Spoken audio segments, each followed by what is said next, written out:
এদিকে পাক গুপ্তচর সন্দেহে ধৃত হরিয়ানার জ্যোতি মালহোত্রার বং কানেকশন। আর ওই ইউটিউবারের ট্রাভেল ব্লগে দেখা যাচ্ছে কলকাতা এসে চষে বেরিয়েছে জ্যোতি মালহোত্রা।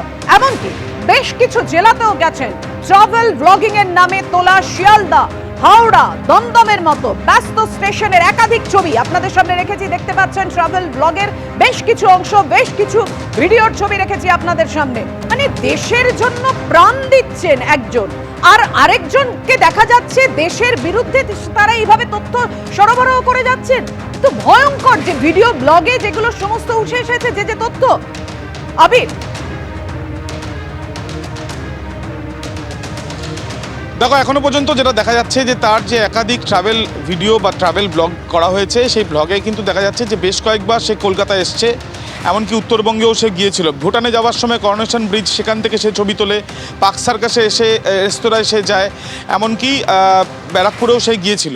কিন্তু এই যে ট্রাভেল ব্লগ করার সময় এই যে ভিডিওগুলো সে তুলে তার নিজের ইউটিউবের মাধ্যমে সে যে তার যারা দর্শকরা তাদের জন্য এগুলো বানিয়েছিল, নাকি এর পেছনে অন্য কোনো বিষয় রয়েছে, আরও বেশি স্পষ্ট হবে যখন তদন্ত যত এগোবে। তার কারণ আমরা জানি যে এই ইউটিউবার, তাকে ইতিমধ্যে গ্রেপ্তার করা হয়েছে। ট্রাভেল ব্লগ যিনি করেন তাকে গ্রেপ্তার করা হয়েছে। তাকে গ্রেপ্তারের পেছনে কারণ হচ্ছে একটাই, যে পাক গুপ্তচর সংস্থা ISI-কে সাহায্য করার জন্য কী ধরনের তথ্য দিয়ে তিনি সাহায্য করেছেন সেই তদন্ত ইতিমধ্যে চলছে। এবং দেখা যাচ্ছে যে একাধিকবার যে ভারতবর্ষের বিভিন্ন জায়গায় সে যেমন গিয়েছে, তার মধ্যে কলকাতাও ব্যতিক্রম নয়। কলকাতাতেও একাধিকবার সে এসেছে এবং বিভিন্ন জায়গায় গিয়েছে, কখনো অনুষ্ঠানে উপস্থিত থাকার জন্য বা কখনো ঘোরার জন্য। এবং এসে এখান থেকেও বেশ কিছু ভিডিও তার ব্লগের মাধ্যমেই দেখা যাচ্ছে তার চ্যানেলে উঠে এসছে। এই যে সমস্ত কিছু সে যে সংগ্রহ করছিল, শুধুমাত্র কি তার ব্লগিংয়ের জন্যই, নাকি এর পেছনে অন্য কোনো বিষয় রয়েছে? উত্তর মিলবে তদন্ত যত এগোবে তার সঙ্গে সঙ্গে। এবার দেখুন, আপনাদের সামনে রাখবো পাক গুপ্তচর বৃত্তির অভিযোগে গ্রেফতার যে হরিয়ানার ইউটিউবার জ্যোতি মালহোত্রার বন্ধু প্রিয়াঙ্কা সেনাপতি। তাকেও জিজ্ঞাসাবাদ করছে পুলিশ। এবং জ্যোতি মালহোত্রাকে সাহায্য করার জন্য পুরীর বাসিন্দা ইউটিউবার প্রিয়াঙ্কা সেনাপতিকে জিজ্ঞাসাবাদ। 7-8 মাস আগে পুরীতে আসতে জ্যোতি মালহোত্রাকে সাহায্য করেছিলেন প্রিয়াঙ্কা, জানিয়েছেন পুরীর পুলিশ সুপার। 4 সপ্তাহ আগে পাকিস্তানের কর্তারপুরে গিয়েছিলেন প্রিয়াঙ্কা সেনাপতি, জানিয়েছেন বাবা রাজকিশোর সেনাপতি। প্রিয়াঙ্কার পরিবারের তরফে দাবি, জ্যোতি যে পাক গুপ্তচর তা তারা জানতেন না। প্রিয়াঙ্কার বাবা জানিয়েছেন 4 মাস আগে প্রিয়াঙ্কাও পাকিস্তানে গিয়েছিলেন। তদন্তে সব রকম ভাবে সাহায্যে প্রস্তুত, সোশ্যাল মিডিয়ায় পোস্ট করেছেন প্রিয়াঙ্কা সেনাপতি। देखिए, सारी सभी चीज़ों का हम पूरी तरीके से जांच कर रहे हैं और सभी चीज़ों में इन्वॉल्वमेंट क्या है क्या नहीं है उसको वेरीफाई कर रहे हैं। और इसके साथ ही हम हमारे स्टेट की जो एजेंसीज़ हैं, सेंट्रल एजेंसीज़ हैं, उसके साथ ही हरियाणा पुलिस के साथ भी हम टच में हैं। इसके रिगार्डिंग में जब भी जैसा और इंफॉर्मेशन जो आएगा हम गणमाध्यम के सामने उसको पेश करेंगे। डिफरेंट एजेंसीज़ हैं, सेंट्रल स्टेट की भी एजेंसीज़ हैं, हरियाणा पुलिस के साथ भी हम टच में हैं। অর্থাৎ বুঝতেই পারছেন যে এই জ্যোতি সে কিভাবে সমস্ত তথ্য পাচার করেছে পাকিস্তানে, যে অভিযোগ তার বিরুদ্ধে উঠেছে।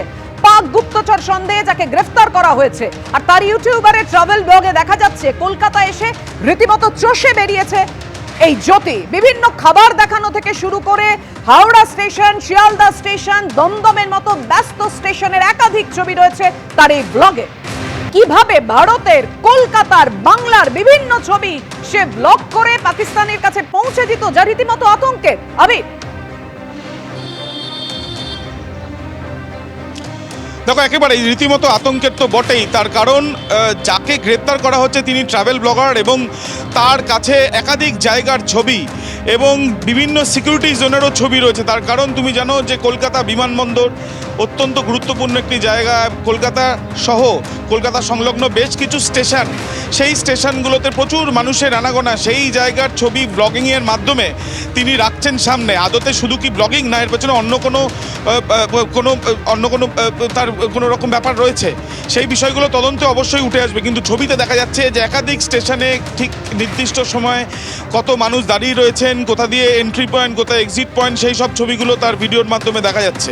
যদিও তিনি বলছেন যে সেই জায়গার বিষয় নিয়ে, কিন্তু ছবিতে কিন্তু দেখা যাচ্ছে যে সম্পূর্ণভাবে কোন জায়গা দিয়ে ওই স্টেশনে আসা যায়, কোন জায়গা দিয়ে বেরোনো যায়, বা কোন জায়গায় মানচিত্রটাই বা কী, সেটা তার ছবি থেকে অনেকটাই স্পষ্ট হচ্ছে।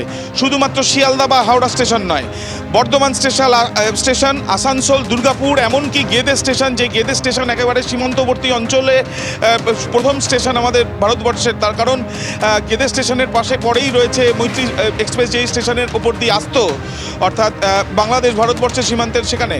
এবং এই যে একাধিক জায়গা, একদিকে দেখা যাচ্ছে যে একেবারে এক্সট্রিম পশ্চিমের দিকে যেখানে আসানসোল, বর্ধমান, পূর্বের দিকে গেদে স্টেশন, কলকাতার প্রাণকেন্দ্রে দুটি বড় বড় station, Howrah station, Sealdah station, প্রত্যেকটা জায়গার বিস্তারিত ছবি। এবং তার সঙ্গে সঙ্গে দেখা যাচ্ছে যে পার্ক সার্কাসে এসে যে তিনি বিভিন্ন ছবি তুলেছেন, এমনটাও প্রত্যক্ষদর্শীরাও আমাদের জানিয়েছেন।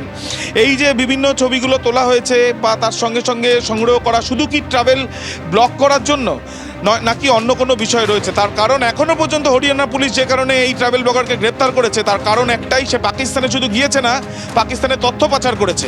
এবং তার সঙ্গে সঙ্গে পাকিস্তান হাই কমিশনের বেশ কিছু ব্যক্তির সঙ্গে গোপনে তার যোগাযোগ করে সে কী ধরনের তথ্য দিয়েছে ভারতবর্ষের সম্পর্কে, সেই বিষয়গুলো জানার চেষ্টা চালানো হচ্ছে। যার এই ধরনের তথ্য প্রমাণ পেয়ে যাকে গ্রেপ্তার করা হয়েছে, সে একাধিকবার কলকাতা শহরে এসছে। এখানেও আসার উদ্দেশ্য কি এটাই ছিল, নাকি শুধুমাত্র ট্রাভেল ব্লগিং? সেটা আরও বেশি স্পষ্ট হবে যত তদন্ত এগোবে তার সঙ্গে সঙ্গে।